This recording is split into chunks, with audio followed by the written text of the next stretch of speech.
إن الحمد لله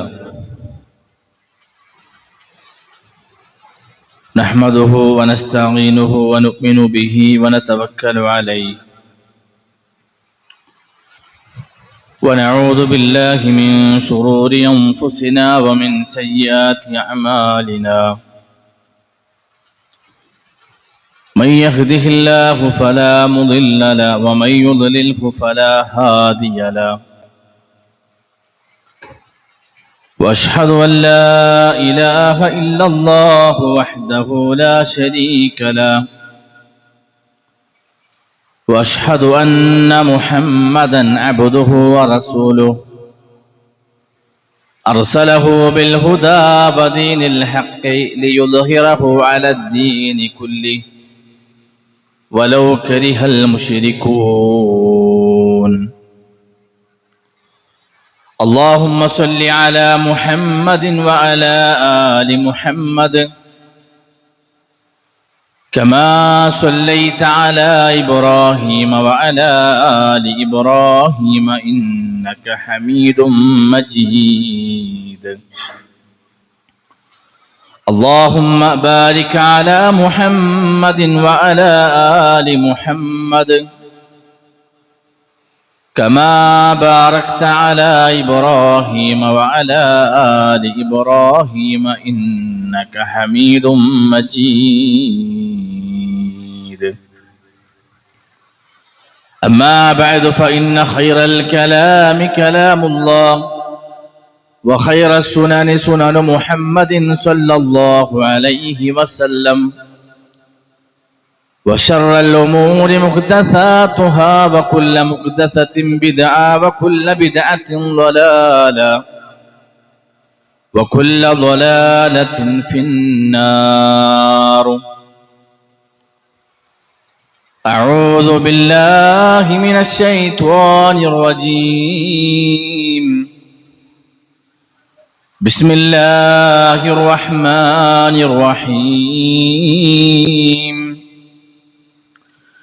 يا أيها الذين آمنوا اتقوا الله حق تقاته ولا تموتن إلا وأنتم مسلمون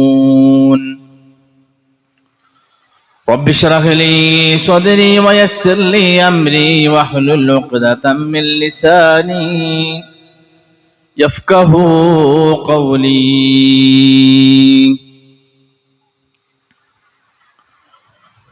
ഏറെ ബഹുമാന്യരായ സത്യവിശ്വാസികളെ, വിശ്വാസിനികളെ,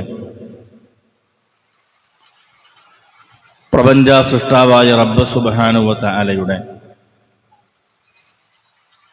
വിധികളും വിലക്കുകളും ജീവിതത്തിന്റെ എല്ലാ മേഖലകളിലും പാലിച്ചുകൊണ്ട് തഖ്വയുള്ളവരായി ജീവിച്ചു മരിക്കണമെന്ന് ആദ്യം എന്നോടും നിങ്ങൾ ഓരോരുത്തരോടും ഉപദേശിക്കുകയാണ്, വസിയത്ത് ചെയ്യുകയാണ്. ഇസ്ലാമിന്റെ ആദ്യ കാലഘട്ടം റസൂലുള്ളാഹി സ്വല്ലല്ലാഹു അലൈഹി വസല്ലമ പ്രബോധനം തുടങ്ങിയ സന്ദർഭമാണ്. അന്ന് 5 ആളുകൾ മാത്രമാണ് ഭൂമിയിൽ മുസ്ലിമായിട്ടുള്ളത്. അങ്ങനെയുള്ളൊരു സന്ദർഭത്തിൽ മുഹമ്മദ് നബി സല്ലല്ലാഹു അലൈഹി വസല്ലമയും അബൂബക്കർ സിദ്ദീഖ് റളിയല്ലാഹു അൻഹുവും മക്കയിലെ ഒരു മലയുടെ താഴ്ഭാഗത്ത് പ്രവേശിക്കുകയാണ്. ഒരു യാത്രക്കിടയിലാണ്. അപ്പൊ അവിടെ ഒരു ചെറിയൊരു കുട്ടിയുണ്ട്, ഒരു ചെറിയൊരു ചെറുപ്പക്കാരൻ. അവനിങ്ങനെ ആടുകളെ മേച്ചുകൊണ്ടിരിക്കുകയാണ്.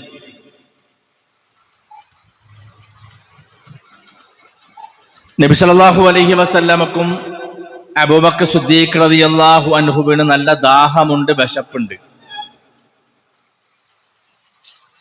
കുട്ടിയോട് ചോദിച്ചു, മോനെ കുറച്ച് ആടിന്റെ പാല് കറന്നു തരും. അപ്പൊ ആ കുട്ടി പറഞ്ഞു, വന ഉത്തമനുന്നൻ, ഞാൻ അമാനത്ത് ഏൽപ്പിക്കപ്പെട്ട ആളാണ്, ഇതെന്റെ ആടല്ല, എൻ്റെ മുതലാളി എന്നെ തീറ്റാൻ വേണ്ടി ഏൽപ്പിക്കപ്പെട്ട ആടാണ്. അതുകൊണ്ട് അനുവാദമില്ലാതെ എനിക്ക് തരാൻ പറ്റൂല എന്ന് പറഞ്ഞു. റസൂലുള്ളാഹി സ്വല്ലല്ലാഹു അലൈഹി വസല്ലം പറഞ്ഞു, എങ്കിൽ പാല് വരാൻ തുടങ്ങിയിട്ടില്ലാത്ത, മറ്റൊരു റിവായത്തിൽ കാണാം പ്രസവിച്ചിട്ടില്ലാത്ത ഒരു പെൺ ആട്ടിൻകുട്ടിയെ എനിക്ക് കാണിച്ചു തരാൻ പറഞ്ഞു. കാരണം അതിൽ പാലുണ്ടാവില്ല, അപ്പൊ നിന്റെ മുതലാളിക്ക് അതൊരു പ്രശ്നമല്ല. അങ്ങനെ ആ കുട്ടി ഒരു പെൺ ആട്ടിൻകുട്ടിയെ കാണിച്ചു കൊടുക്കുകയാണ്. റസൂലുള്ളാഹി സ്വല്ലല്ലാഹു അലൈഹി വസല്ലമ ആ ആടിന്റെ അകിട് നോക്കിയിട്ട് പറഞ്ഞു, ആടെ നീ പാല് ചുരത്തി എന്ന് പറഞ്ഞു. ആ ആടിന്റെ അകിടിൽ നിന്ന് പാല് വരാൻ തുടങ്ങുകയാണ്. മുഅ്ജിസത്താണ്. അങ്ങനെ പ്രവാചകൻ സല്ലല്ലാഹു അലൈഹി വസല്ലമയും അബൂബക്കർ സിദ്ദീഖ് റളിയല്ലാഹു അൻഹുവും ആ കുട്ടിയും ആ പാല് കുടിക്കുന്നു.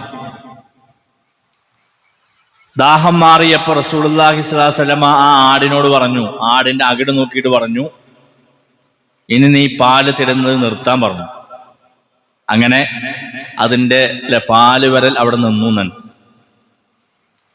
അത്ഭുതത്തോടു കൂടി ആ കാഴ്ച നോക്കി നിന്ന ഈ ചെറുപ്പക്കാരൻ റസൂലുള്ളാഹി സ്വല്ലല്ലാഹു അലൈഹി വസല്ലമയോട് പറയാണ്, യാ റസൂലല്ലാഹ്, അല്ലാഹുവിന്റെ പ്രവാചകരെ, നിങ്ങളുടെ സാധാരണ അല്ലിംനി മിൻ ഹാദൽ ഇൽം, നിങ്ങളുടെ സാധാരണക്കാരനാണ് തോന്നുന്നില്ല, താങ്കൾ അല്ലാഹുവിന്റെ റസൂലാണെങ്കിൽ തീർച്ചയായും താങ്കൾ അല്ലാഹുവിൽ നിന്നുള്ള ഇൽമും കൊണ്ടായിരിക്കും വന്നിട്ടുള്ളത്. അതുകൊണ്ട് അല്ലിംനി മിൻ ഹാദൽ ഇൽം, ആ ഇൽമിൽ നിന്ന്, ആ വേദവിജ്ഞാനത്തിൽ നിന്ന് എനിക്കും പഠിപ്പിച്ചു തരാൻ പറഞ്ഞു. ഉടനെ റസൂലുള്ളാഹി സ്വല്ലല്ലാഹു അലൈഹി വസല്ലം മറുപടി പറഞ്ഞു, ഇർഹമകല്ലാഹ് ഇന്നക ഉലയ്യിമുൻ മുഅല്ലമുൻ. കുട്ടി, നിന്നോട് അള്ളാഹു കരുണ കാണിക്കട്ടെ, നീ നല്ല ഇൽമുള്ള പക്വതയുള്ള ഒരു ചെറുപ്പക്കാരനാണ്, ബാല്യക്കാരനാണ്, നീ അറിവുള്ളവനാണ്, അള്ളാഹു നിനക്ക് ഒരുപാട് അറിവ് നൽകട്ടെ, റഹ്മത്ത് ചൊരിയട്ടെ എന്ന് പ്രവാചകൻ സല്ലല്ലാഹു അലൈഹി വസല്ലമ പ്രാർത്ഥിച്ചു. പിന്നീട് ആ കുട്ടിയെ കുറിച്ച് മഹാനായ ഉമർ ഇബ്നു ഖത്താബ് റളിയല്ലാഹു അൻഹു പറയാണ്, ഇന്നഹു ദിയാഉൻ മുലിയ ഇൽമ, അറിവ് നിറച്ച, ഇൽമു കൊണ്ട് നിറഞ്ഞ ഒരു പാത്രമാണ് ആ കുട്ടി എന്നാണ്. ആ പാത്രത്തിൽ പ്രിയമുള്ളവരെ മുലിയ ഇൽമ, കുറച്ചൊന്നുമല്ല, മുലിയ ഇൽമ, ഇൽമു കൊണ്ട് നിറഞ്ഞിട്ടുണ്ട്. അഥവാ റസൂലുള്ളാഹി സ്വല്ലല്ലാഹു അലൈഹി വസല്ലമയുടെ ഈ ദുആഇന്റെ ബറക്കത്ത്, ആ ബറക്കത്ത് ലഭിച്ച ഇൽമിന്റെ പാനപാത്രം എന്നറിയപ്പെട്ട ആ ചെറുപ്പക്കാരന്റെ പേരാണ്, മഹാനായ സ്വഹാബിയാണ് അബ്ദുല്ലാഹി ഇബ്നു മസ്ഊദ് റളിയല്ലാഹു അൻഹു. നമ്മളൊക്കെ ഒരുപാട് കേട്ട ഒരു സ്വഹാബിയാണ് അല്ലെ, ഒരുപാട് തവണ നമ്മൾ കേൾക്കുന്ന ഒരു സ്വഹാബിയാണ് അബ്ദുല്ലാഹി ഇബ്നു മസ്ഊദ് റളിയല്ലാഹു അൻഹു. മഹാനായ ഇബ്നു മസ്ഊദ് റളിയല്ലാഹു അൻഹു പറയാണ്, ഭൂലോകത്ത് അന്ന് 5 ആളുകൾ മാത്രമാണെന്ന് മുസ്ലിം ആയിട്ടുള്ളത്. ഇസ്ലാമിലേക്ക് വന്ന 6ാമത്തെ ആള് ഞാനാണ്. ആട്ടിടയനായ അടിമയായ അബ്ദുല്ലാഹി ഇബ്നു മസ്ഊദ് എന്ന കുട്ടി 6ാമതായി ഇസ്ലാമിലേക്ക് കടന്നു വന്നാലാണ്. പരിശുദ്ധ ഹദീസിന്റെ കിതാബുകളിൽ ആ കുട്ടിയായ ഇബ്നു മസ്ഊദ് റളിയല്ലാഹു അൻഹുവിന്റെ വലുപ്പങ്ങൾ വിശദീകരിക്കുന്ന ധാരാളം റിവായത്തുകൾ പ്രിയമുള്ളവരെ നമുക്ക് കാണാൻ സാധിക്കും. എന്തുകൊണ്ടാണ് അബ്ദുല്ലാഹി ഇബ്നു മസ്ഊദ് റളിയല്ലാഹു അൻഹു എന്ന സ്വഹാബി, അദ്ദേഹത്തിന് മഹത്വമുണ്ടാകാനുള്ള കാരണം എന്താണ്? ഇത്രയും വലിയ ഫളുകൾ അദ്ദേഹത്തിന് ഉണ്ടാവാനുള്ള കാരണം എന്താണ്? അത് പരിശോധിക്കുമ്പോൾ അതിലേറ്റവും പ്രധാനപ്പെട്ടത്, പ്രിയമുള്ളവരെ, അല്ലാഹുവിലും റസൂലിലും വിശ്വസിക്കാൻ സംശയമില്ലാതെ, മടിയില്ലാതെ, ധൈര്യത്തോടെ മുന്നോട്ട് വന്നു എന്നതാണ് അദ്ദേഹത്തിന്റെ മഹത്വത്തിന്റെ 1ാമത്തെ കാരണം. കാരണം അത്ഭുതകരമായ ആ കാഴ്ച കണ്ടപ്പോ, തീർച്ചയായും ആ പ്രവാചകന്റെ സ്വഭാവവും പെരുമാറ്റവും കണ്ടപ്പോ, ഒരു ചെറിയ കുട്ടിയാണ്, ഒരു ബാല്യക്കാരനാണ്, ഒരു യജമാനന്റെ കീഴിൽ അടിമയായി കൊണ്ട് ജോലി ചെയ്യുന്നവനായിട്ടും രണ്ടാമതൊന്നും ആലോചിക്കാതെ ആ കുട്ടി പറഞ്ഞത് യാ റസൂലല്ലാഹ് എന്നാണ്. അള്ളാഹുവിന്റെ റസൂല എന്ന വിളിയാണ്, അഥവാ ഇഖ്റാറാണ്, അംഗീകരിക്കാൻ റസൂലാണെന്നുള്ളത്. മാത്രമല്ല പ്രിയമുള്ളവരെ, ഉടനെ ചോദിക്കണം എന്താണെന്നറിയോ? ഉടനെ ചോദിക്കുന്നത് അല്ലിംനി മിൻ ഹാദൽ ഇൽം, എനിക്കും പഠിക്കണം എന്നാണ്, ഞാനും നിങ്ങളുടെ കൂടെ ചേരാണ്. റസൂലുള്ളാഹി സ്വല്ലല്ലാഹു അലൈഹി വസല്ലമയുടെ കൂടെ ചേർന്നു. എത്രത്തോളം എന്ന് വെച്ചാൽ അബൂ മൂസൽ അശ്അരി റളിയല്ലാഹു അൻഹു പറയാണ്, ഞങ്ങൾ മദീനയിൽ വന്നപ്പോ, അല്ലെങ്കിൽ ഇബ്നു മസ്ഊദ് റളിയല്ലാഹു അൻഹു മദീനയിൽ എത്തിയപ്പോ അദ്ദേഹം അഹ്ലു ബൈത്തിൽപ്പെട്ട ആളാണോ എന്ന് വരെ ഞങ്ങൾ വിചാരിച്ചു പോയി എന്നാണ്. കാരണം റസൂലുള്ളാഹി സ്വല്ലല്ലാഹു അലൈഹി വസല്ലമയുടെ വീട്ടിലേക്ക് അത്ര ഫ്രീക്വന്റ് ആയിട്ട്, അല്ലെ, ഒരു അനുവാദവുമില്ലാതെ അദ്ദേഹം പ്രവാചകന്റെ വീട്ടിലേക്ക് കയറി ചെല്ലും, ആ വീട്ടിൽ നിന്ന് ഇങ്ങനെ ഇറങ്ങിപ്പോകുന്നതും കാണാം. അന്യ വീട്ടിലേക്ക് പ്രിയമുള്ളവരെ അനുവാദമില്ലാതെ കയറാൻ ഇസ്ലാം അനുവദിക്കുന്നില്ല. പക്ഷേ ആ സ്വഹാബി കയറി ചെല്ലും. നബി സല്ലല്ലാഹു അലൈഹി വസല്ലമ ആ സ്വഹാബിയോട് പറഞ്ഞാൽ എന്താ അറിയോ? എന്റെ വീട്ടിലേക്ക് കയറാൻ താങ്കൾക്ക് എന്തു വേണ്ട, പെർമിഷന്റെ ആവശ്യമില്ല എന്ന്, ഏതു സമയത്തും താങ്കൾക്ക് വരാം. എത്രത്തോളം നബി സല്ലല്ലാഹു അലൈഹി വസല്ലമയുടെ രഹസ്യങ്ങൾ അറിയാൻ വരെ അനുവാദമുണ്ടായിരുന്നു പ്രിയപ്പെട്ട സ്വഹാബിക്ക്. അതുകൊണ്ട് തന്നെ ശൈത്വാൻ അദ്ദേഹത്തിന്റെ അടുക്കലേക്ക് വരാറില്ല എന്നാണ് ചില പണ്ഡിതന്മാർ അവരുടെ തഫ്സീറുകളിൽ രേഖപ്പെടുത്തി വെച്ചത്. കാരണം അള്ളാഹുവിന്റെ റസൂൽ സല്ലല്ലാഹു അലൈഹി വസല്ലമയുടെ സംരക്ഷണവും രഹസ്യവും അറിയുന്ന ഒരാളെ പ്രിയമുള്ളവരെ പിശാച് പിടിക്കാൻ പാടില്ലല്ലോ. അതുകൊണ്ട് തന്നെ ശൈത്വാൻ അദ്ദേഹത്തിന്റെ അടുക്കലേക്ക് വരാറില്ല എന്നാണ്. ഇത്രയും വലിയൊരു സ്ഥാനം അബ്ദുല്ലാഹ് ഇബ്നു മസ്ഊദ് റളിയല്ലാഹു അൻഹുവിന് പ്രവാചകൻ സല്ലല്ലാഹു അലൈഹി വസല്ലമ കൊടുക്കാനുള്ള കാരണം പ്രിയമുള്ളവരെ, ചെറിയ കുട്ടിയായിരുന്നിട്ട് പോലും ഈമാൻ സ്വീകരിക്കാൻ അദ്ദേഹം കാണിച്ച തിരക്ക് കൂട്ടലാണ്. ആ അത്ഭുതകരമായ കാഴ്ച കണ്ടപ്പോ സാഹിറെന്ന് അബൂജഹൽ പറഞ്ഞതുപോലെ അദ്ദേഹം വിളിച്ചിട്ടില്ല. മാജിക്കാരനൊന്നും ഒന്നല്ല പറഞ്ഞത്. മക്കയിലെ വലിയ പ്രമാണിമാരായ അബൂജഹലും മുത്ബത്തും ശൈബത്തും വിളിച്ചതുപോലെ സാഹിറെന്നും കദ്ദാബെന്നും ജാഹിലെന്നും മജ്നൂനെന്നും വിളിക്കാതെ ആ കാഴ്ച കണ്ട ഉടനെ തന്നെ യാ റസൂലല്ലാഹ് എന്ന് വിളിച്ച മഹാനായ അബ്ദുല്ലാഹ് ഇബ്നു മസ്ഊദ് റളിയല്ലാഹു അൻഹു ഒരൊറ്റ കാഴ്ചയിൽ തന്നെ പ്രവാചകനെ വിളിച്ചത് അങ്ങനെയാണ്, അല്ലാഹുവിന്റെ റസൂലേ എന്നാണ്. അഥവാ ഈമാനിലേക്ക്, ഇസ്ലാമിലേക്കുള്ള അദ്ദേഹത്തിന്റെ തിരക്ക് കൂട്ടലാണ്, മുബാദറ. അത് തന്നെയാണ് പ്രിയമുള്ളവരെ ഏതൊരു വ്യക്തിത്വത്തിന്റെയും മഹത്വം എന്ന് പറഞ്ഞാല്. പ്രിയമുള്ളവരെ, അള്ളാഹുവിന്റെ ദീനിലേക്കും അവന്റെ വിശ്വാസത്തിലേക്കും റസൂലുള്ളാഹി സ്വല്ലല്ലാഹു അലൈഹി വസല്ലമയുടെ സുന്നത്തിലേക്കും നമ്മള് തിരക്ക് പിടിച്ച് മുന്നോട്ട് വരണം. ഹക്കാണ് എന്ന് ബോധ്യപ്പെട്ടാൽ പിന്നെ സംശയിച്ച് നിൽക്കലല്ല.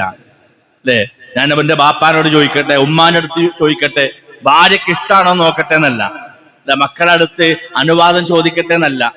ഇതല്ല ഒരു മുസ്ലിം, ഒരു മുഅ്മിൻ സ്വീകരിക്കേണ്ട നിലപാട്. ഹക്കാണ് എന്ന് ബോധ്യപ്പെട്ടാൽ പിന്നെ സമയം വേസ്റ്റ് ആക്കാൻ പാടില്ല. ഒരു കാര്യം സുന്നത്താണ് എന്ന് കൃത്യമായി അറിഞ്ഞാൽ പിന്നെ ഭാര്യന്റെ ഇഷ്ടത്തിനല്ല പ്രിയമുള്ളവരെ പ്രാധാന്യം കൊടുക്കേണ്ടത്, അല്ലെ, ഭാര്യയുടെ ഇഷ്ടത്തിനല്ല. കാരണം അള്ളാഹുവിന്റെ ദീനാണ്, പ്രവാചകൻ സല്ലല്ലാഹു അലൈഹി വസല്ലമയുടെ സുന്നത്താണ്. അത് ഉടനെ സ്വീകരിക്കാൻ നമുക്ക് സാധിക്കണം. കുറെ ആളുകള് ഇന്നതാണ് ഹക്ക് എന്നൊക്കെ അവർക്ക് കൃത്യമായിട്ട് അറിയാം. പക്ഷേ അവിടെ എന്ത് ചെയ്യുന്നറിയോ? ഹക്കാണ് എന്ന് ബോധ്യപ്പെട്ടിട്ട് പേടിച്ചു മാറിക്കാണ്. ഭാര്യയെ പേടി, മക്കളെ പേടി, കുടുംബ ബാപ്പാനും ഉമ്മാനും പേടി, അല്ലെ, അവനിലെ മെമ്പർഷിപ്പ് എടുത്ത മഹല്ലിനെ പേടിക്കാന്. പല മഹല്ലത്തിലെ ആളുകളും പേടിപ്പിക്കൽ എങ്ങനെന്നറിയോ? എന്റെ മയ്യത്ത് കൊണ്ടുവരാനുള്ളത് ഇങ്ങോട്ടാണ് തന്നെ, എന്റെ മയ്യത്ത് കൊണ്ടുവരാനുള്ളത് ഇങ്ങോട്ടാണ്, അല്ലെ, മയ്യത്ത് ഞങ്ങൾ കബറടക്കൂലെന്നറിയാം. അല്ലെ, അങ്ങനെ പേടിപ്പിക്കേണ്ട, അല്ലെ, പേടിക്കേണ്ട ആവശ്യമൊന്നുമില്ല. അല്ലെ, മയ്യത്ത് കബറടക്കൂലെങ്കിൽ 2 ദിവസം കഴിഞ്ഞാൽ ഉടനെ തന്നാലും മറവീയും. അല്ലെ, ഒരു മയ്യത്ത് എടുത്തു വെക്കണതിനൊക്കെ ഒരു പരിധി ഉണ്ട്. പിന്നെ നാട്ടുകാരനെ കൂടി അതെന്ത് ചെയ്യും? അത് മറമാടാനുള്ള സാഹചര്യങ്ങൾ ഉണ്ടാക്കും. അപ്പൊ അങ്ങനൊന്നും പ്രിയമുള്ളവരെ വിശ്വാസത്തിൽ നിന്ന് പേടിച്ച് നിൽക്കേണ്ട ആവശ്യമല്ല. ഹക്കാണ് എന്ന് ബോധ്യപ്പെട്ടു കഴിഞ്ഞാൽ അത് അംഗീകരിക്കുക എന്നതാണ് പ്രിയമുള്ളവരെ ഒരു വിശ്വാസിയെ സംബന്ധിച്ച് കൃത്യമായിട്ടുള്ളത്. അതാണ് ഈ സ്വഹാബിയുടെ ജീവിതത്തിൽ നിന്ന് ഒന്നാമതായി നമുക്ക് ലഭിക്കുന്ന പാഠം. അള്ളാഹു അനുഗ്രഹിക്കുമാറാകട്ടെ. അബ്ദുല്ലാഹി ബിൻ മസ്ഊദ് റളിയല്ലാഹു അൻഹുവിന്റെ രണ്ടാമത്തെ ഫദ്ൽ എന്താണെന്നറിയോ? അദ്ദേഹത്തിന് ആ ഒരു മഹത്വം കിട്ടാനുള്ള രണ്ടാമത്തെ കാരണം അള്ളാഹുവിന്റെ കിതാബിനോട്, ഖുർആനിനോട് അടങ്ങാത്ത ഇഷ്ടവും ആ ഖുർആൻ പഠിക്കാനുള്ള താല്പര്യമായിരുന്നു. അദ്ദേഹം പറയാണ്, അഹത്തും മിൻ ഫമി റസൂലില്ലാഹി സ്വല്ലല്ലാഹു അലൈഹി വസല്ലം 70 സൂറത്തുൻ ലാ യുനാസിഉനി ഫീഹാ അഹദുൻ. അല്ലാഹുവിന്റെ റസൂലിന്റെ ചുണ്ടിൽ നിന്ന് 70ഓളം സൂറത്ത് ഞാൻ നേരിട്ട് പഠിച്ചു. ആകെ 114 സൂറത്തുള്ളത്. അതിൽ 70ഓളം സൂറത്ത് പ്രവാചകന്റെ വായിൽ നിന്ന് കേട്ടു പഠിച്ചു പ്രിയപ്പെട്ട സ്വഹാബി. അദ്ദേഹം പറയാണ്, മാ ഉൻസിലത് സൂറത്തും മിൻ കിതാബില്ലാഹി തബാറക വതആല ഇല്ലാ അന അഅലമു ഐന ഉൻസിലത് വഫീമാ ഉൻസിലത്. ഖുർആനിൽ ഒരു സൂറത്തില്ല, അത് എവിടെയാണ് ഇറങ്ങിയത് എന്നും എനിക്കറിയാം. ആരുടെ വിഷയത്തിലാണ് അത് ഇറങ്ങാനുള്ള കാരണമെന്ന് എനിക്കറിയാം. അഥവാ ആ സൂറത്ത് ഇറങ്ങാനുണ്ടായ കാരണം, സബബുൻ നുസൂൽ, അതെനിക്ക് കൃത്യമായിട്ടറിയാം. ഇനി ലാ അഅലമു അഹദൻ അഅലമ മിന്നി ബികിതാബില്ലാ തബ്ലുഹുൽ ഇബ്ലു റകിബ്തുഹു ഇലൈഹി. ഇനി ഇതല്ല, ഖുർആനിൽ ഏതെങ്കിലും ഒരാൾക്ക് എനിക്കില്ലാത്തൊരു അറിവ് ഉണ്ട് എന്ന് ഞാൻ അറിഞ്ഞാൽ, എനിക്ക് കിട്ടാത്തൊരു ഇൽമ് വേറൊരാളടുത്ത് ഖുർആനുമായി ബന്ധപ്പെട്ട് ഉണ്ട് എന്നറിഞ്ഞാൽ, അവിടേക്ക് എന്റെ ഒട്ടകം എത്തുന്ന സ്ഥലമാണെങ്കിൽ അതിൽ കയറി അവിടെ ചെന്ന് ഞാൻ ആ ഇൽമ പഠിക്കുന്നതാണ്. കാരണം അത്രമാത്രം പ്രിയമുള്ളവരെ ഖുർആനിനെ സ്നേഹിച്ചൊരു സ്വഹാബി. അള്ളാഹുവിന്റെ കിതാബിൽ നിന്ന് ഒന്നും ഞാൻ പഠിക്കാതെ പോയിട്ടില്ല എന്നാണ് എന്റെ ആയുസ്സുള്ളിടത്തോളം കാലം. അങ്ങനെ പ്രഖ്യാപിച്ച സ്വഹാബിയാണ് അബ്ദുല്ലാഹി ബിൻ മസ്ഊദ് റളിയല്ലാഹു അൻഹു. നബിയുടെ ചുണ്ടിൽ നിന്ന് നേരിട്ട് ഖുർആൻ പഠിച്ചത് കൊണ്ട്, എങ്ങനെയാണോ ജിബ്രീൽ അലൈഹിസ്സലാം നബി സല്ലല്ലാഹു അലൈഹി വസല്ലമക്ക് ഖുർആൻ ഓതി കൊടുത്തത്, റസൂലുള്ളാഹ് അത് സ്വഹാബത്തിന് എങ്ങനെ പഠിപ്പിച്ചു കൊടുത്തോ, അതേ രൂപത്തിൽ ഖുർആൻ ഓതിയ സ്വഹാബിയാണ് അബ്ദുല്ലാഹി ബിൻ മസ്ഊദ് റളിയല്ലാഹു അൻഹു. അതുകൊണ്ട് പ്രവാചകൻ സല്ലല്ലാഹു അലൈഹി വസല്ലം അദ്ദേഹത്തെ കുറിച്ച് പറഞ്ഞെന്നറിയോ? മൻ അറാദ അൻ യഖറഅൽ ഖുർആന ഗവ്വൻ തരിയൻ കമാ ഉൻസിൽ ഫൽയഖറ അലാ അബ്ദുല്ലാഹി ബിൻ മസ്ഊദ് റളിയല്ലാഹു അൻഹു. ഖുർആൻ അവതരിക്കപ്പെട്ടതുപോലെ ഫ്രഷായി ഗവ്വൻ തരിയ എന്നാൽ ലം തഅയ്യുർ, ഒരു തഅയ്യുറുമില്ലാതെ, ഒരു ഹറഫിന്റെ മഖ്റജിൽ പോലും വ്യത്യാസമില്ലാതെ അവതരിക്കപ്പെട്ടതുപോലെ ജിബ്രീൽ എങ്ങനെയാണോ എനിക്ക് ഖുർആൻ ഇറക്കി തന്നത്, എങ്ങനെയാണോ ഓതി തന്നത്, അങ്ങനെ ശുദ്ധമായി കലർപ്പില്ലാതെ ഓതണം, പഠിക്കണമെന്ന് ആഗ്രഹമുള്ള ആളുകൾ അബ്ദുല്ലാഹി ബിൻ മസ്ഊദ് റളിയല്ലാഹു അൻഹുവിൽ നിന്ന് ഖുർആൻ പഠിക്കട്ടെ എന്നാണ്. അത്ര ഗ്യാരണ്ടി പ്രവാചകൻ ആ സ്വഹാബിന്റെ വിഷയത്തിൽ കൊടുത്തു. പരിശുദ്ധ ഖുർആനിനെ അത്രമാത്രം സ്നേഹിച്ച സ്വഹാബിയൻ. അദ്ദേഹം ഒരിക്കൽ പറയാണ്, മൻ അഹബ്ബ അൻ യഅലമ അന്നഹു യുഹിബ്ബുല്ലാഹ് ഫല്യഅരിദ് നഫ്സഹു അലൽ ഖുർആൻ. നിങ്ങളിൽ പലരും എനിക്ക് അല്ലാഹുവിനെ ഇഷ്ടമാണെന്ന് വാദിക്കുന്നുണ്ട്, ശരി. അള്ളാഹുവിനെ ഇഷ്ടമാണ് എന്ന് നിങ്ങൾ വാദിക്കുന്നുണ്ട്, ശരി. എങ്കിൽ അള്ളാഹുവിനോട് നിങ്ങൾക്ക് ഇഷ്ടമുണ്ടോ എന്നറിയാൻ നിങ്ങൾ നിങ്ങളെ തന്നെ ഒരു ടെസ്റ്റ് നടത്തുക. നിങ്ങൾ നിങ്ങളെ തന്നെ ഒന്ന് പരിശോധിക്കുക. എന്നിട്ട് എന്താ പരിശോധിക്കേണ്ടത് അറിയോ? നിങ്ങളും ഖുർആനും തമ്മിലുള്ള ബന്ധം എന്താണ് നോക്കിയാൽ മതിയെന്ന്. അപ്പൊ അറിയാ നിങ്ങൾക്ക് അള്ളാഹുവിനോടുള്ള ഇഷ്ടം അത് ശരിയാണോ അല്ലേന്ന്. മൻ അഹബ്ബൽ ഖുർആന ഫഹുവ യുഹിബ്ബുല്ലാഹ് ലിഅന്നൽ ഖുർആന കലാമുല്ലാഹ്. അള്ളാഹുവിനോട് ഇഷ്ടമുള്ളവർ ഖുർആൻ സ്നേഹിക്കും, അവിടെ ഖുർആൻ പാരായണം ചെയ്യും, ഖുർആൻ പഠിക്കും. കാരണം അത് അള്ളാഹുവിന്റെ കലാമാണ്. അഥവാ അള്ളാഹുവിനെ സ്നേഹിക്കുന്ന ഒരാൾക്ക് ഖുർആനിനെ അവഗണിക്കാൻ സാധിക്കുകയില്ല എന്ന് പറഞ്ഞ സ്വഹാബിയാണ് അബ്ദുല്ലാഹി ബിൻ മസ്ഊദ് റളിയല്ലാഹു അൻഹു. അതാണ് പ്രിയമുള്ളവരെ അദ്ദേഹത്തിന്റെ മഹത്വത്തിന്റെ രണ്ടാമത്തെ കാരണം. മൂന്നാമതായി പ്രിയമുള്ളവർ, അദ്ദേഹത്തിന്റെ ധൈര്യവും അദ്ദേഹത്തിന്റെ തന്റേടവും ഈമാനികമായ ശക്തിയാണ്. എങ്ങനെയായിരുന്നു അബ്ദുല്ലാഹി ബിൻ മസ്ഊദ് റളിയല്ലാഹു അൻഹുവിന്റെ ശരീരം എന്നറിയൂ? ഉമർ ബിൻ ഖത്താബിനെ പോലെയല്ല, അലി ഇബ്നു അബീ ത്വാലിബിനെ പോലെയല്ല, ഖാലിദ് ബിൻ വലീദിനെ പോലെയല്ല. ഒട്ടി ഉണങ്ങിയ ചെറിയൊരു ശരീരമാണ്, അത്ര ആരോഗ്യമൊന്നുമില്ല. അദ്ദേഹത്തിന്റെ കാല് കണ്ടാല് സ്വഹാബത്ത് ചിരിക്കുമായിരുന്നു എന്നാണ്. ചെറിയ കാലാണ് അദ്ദേഹത്തിന്റെ കാല്, അല്ലെ, ഹാൻഡിക്യാപ്പിനാണ്. ഒരിക്കൽ അദ്ദേഹം ഒരു ഈത്തപ്പന മരത്തിൽ ഇങ്ങനെ കയറാണ്. ഈത്തപ്പന മരത്തിൽ കയറിയപ്പോ അദ്ദേഹത്തിന്റെ കാല് കണ്ടുകാണ്ട് ചില സ്വഹാബാക്കൾ ചിരിക്കുന്നുണ്ട്. പ്രവാചകൻ സല്ലല്ലാഹു അലൈഹി വസല്ലമ ചോദിക്കാണ്, സ്വഹാബ ലിമ തദ്ഹഖൂൻ, എന്തിനാ നിങ്ങൾ ചിരിക്കണത് ചോദിച്ചു. എന്തിനാ നിങ്ങൾ ചിരിക്കണത്? സ്വഹാബത്ത് പറഞ്ഞു, അദ്ദേഹത്തിന്റെ ആ ചെറിയ കാല് കണ്ടപ്പോ ഞങ്ങൾക്ക് ചിരി വരികയാണ്. അദ്ദേഹത്തിന്റെ ആ ചെറിയ കാല് കണ്ടപ്പോ ഞങ്ങൾക്ക് ചിരി വന്നു എന്നാണ് നബി സല്ലല്ലാഹു അലൈഹി വസല്ലം പറയാ. സ്വഹാബ, നിങ്ങൾ ചിരിക്കണ്ടട്ടോ, ചിരിക്കണ്ട.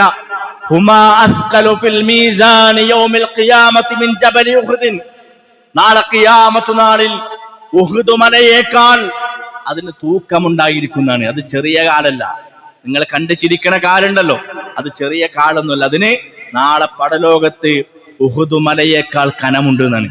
അഥവാ അദ്ദേഹത്തിന്റെ ഈമാനികമായ ശക്തി, അമലു സ്വാലിഹാത്തിന്റെ ശക്തി, യഖീനിന്റെ ശക്തി, അത് ഉഹുദ് മലയേക്കാൾ ശക്തമാണ് എന്ന് പ്രവാചകൻ സല്ലല്ലാഹു അലൈഹി വസല്ലം സ്വഹാബത്തിനെ പഠിപ്പിക്കുന്നുണ്ട്. റസൂലുള്ളാഹി സല്ലല്ലാഹു അലൈഹി വസല്ലം പറയാണ്, ഒരു മനുഷ്യന്റെ ശരീരത്തിന്റെ വലിപ്പം നോക്കിയാണ്ട് നിങ്ങൾ അയാളെ അളക്കാൻ നിൽക്കണ്ട. നാളെ പടലോകത്ത് ഇന്ന യഅതി യൗമൽ ഖിയാമത്തി റജുലുൻ അളീമുൻ സമീനുൻ ലാ യുദ്ന ഇൻദല്ലാഹി മിസ്ഖാല ബഊദ, തടിച്ച് നല്ല തടിയുണ്ടായി നല്ല ആരോഗ്യമുള്ള ശരീരവുമായി നാളെ പടലോകത്ത് ഒരാൾ വരും. പക്ഷേ നാളെ അള്ളാഹു അവന്റെ കർമ്മങ്ങൾ മീസാനിൽ കനം തൂക്കുമ്പോ ഒരു കൊതുകിന്റെ തൂക്കം പോലും അവന്റെ അമലുകൾക്ക് ഉണ്ടാവില്ലാണ്. ആള് നല്ല തടിയുണ്ടാവും, നല്ല ആരോഗ്യം ഉണ്ടാവും. പക്ഷെ തുലാസിൽ അവന്റെ കർമ്മങ്ങൾ തൂക്കിക്കണക്കാക്കുമ്പോ ഒരു കൊതുകിന്റെ കനം പോലും അവന്റെ കർമ്മങ്ങൾക്ക് ഉണ്ടാവില്ലാണ്. അതുകൊണ്ട് പ്രിയമുള്ളവരെ, തടിയിലോ തൂക്കത്തിലോ ആരോഗ്യത്തിലോ അല്ല, ഈമാനാണ് നാളെ പടലോകത്ത് തൂങ്ങുക. നമ്മുടെ യഖീനും നമ്മുടെ ഇൽമും നമ്മുടെ വിശ്വാസവുമാണ് നാളെ പടലോകത്ത് എന്ത് ചെയ്യുക, കനം തൂങ്ങുക. നമ്മുടെ തൗഹീദ്, റസൂലുള്ളാഹി സ്വല്ലല്ലാഹു അലൈഹി വസല്ലമയുടെ സുന്നത്ത്, അതാണ് ഒരു മനുഷ്യന്റെ തൂക്കം എന്ന് പറഞ്ഞാല്. അല്ലാതെ കുറെ തിന്ന് തൂക്കം കൂടിയെന്ന് കരുതി ആരോഗ്യം ഉണ്ടാക്കിയെന്ന് കരുതിയാണ്ട് നാളെ തുലാസിൽ എന്ത് ചെയ്യൂല, അള്ളാഹുവിന്റെ നമ്മുടെ കർമ്മങ്ങൾ തുലാസില് പടലോകത്ത് കനം തൂങ്ങൂല. അവിടെ ഈമാനും യഖീനും ഇഖ്ലാസും തൗഹീദും അമലു സ്വാലിഹാത്തും ദിക്റുകളും ദുആകളും ഒക്കെയാണ് പ്രിയമുള്ളവരെ തൂക്കി കണക്കാക്കുന്നത്. അതുകൊണ്ട് അമലുകൾ നന്നാക്കാൻ നമ്മളൊക്കെ പരിശ്രമിക്കുക. ഈ സ്വഹാബത്തിന്റെ ജീവിതത്തിൽ നിന്ന് കൃത്യമായ പാഠം ഉൾക്കൊള്ളുക. ഖുർആനിനെ നന്നായി സ്നേഹിക്കുന്നവരായി മാറുക. അള്ളാഹു അങ്ങനെയുള്ള വിശ്വാസിനികളിൽ നമ്മെ ഉൾപ്പെടുത്തി അനുഗ്രഹിക്കുമാറാകട്ടെ.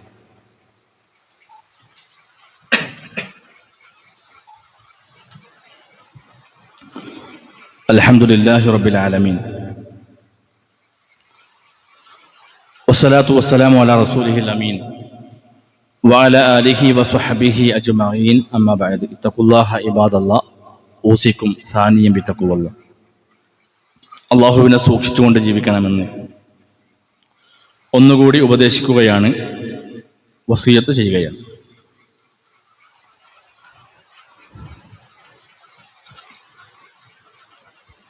പരിശുദ്ധ കഅബാലയത്തിൽ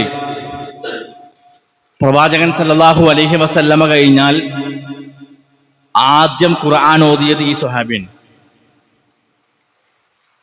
അതിനുള്ള ധൈര്യം കാണിച്ചു ആ സ്വഹാബി. സൂറത്തുർ റഹ്മാനിലെ ആദ്യത്തെ വചനങ്ങൾ ഇങ്ങനെ ആയത്തുകൾ ഇങ്ങനെ ഓതിക്കൊണ്ടിരിക്കുമ്പോഴാണ് അദ്ദേഹത്തെ അബൂജഹൽ അദ്ദേഹത്തെ അടിക്കുന്നത്. ബോധം കെട്ട് താഴെ വീണു. സ്വഹാബാക്കൾ അദ്ദേഹത്തെ എടുത്തു പരിചരിക്കുകയാണ്. ബോധം വന്നപ്പോൾ അദ്ദേഹം പറയാണ്, എവിടെയാണോ എനിക്ക് അടി കിട്ടിയത് അതിന്റെ ബാക്കി ഞാൻ ഇനി ഓതുന്നു. അദ്ദേഹം വീണ്ടും ഓതി.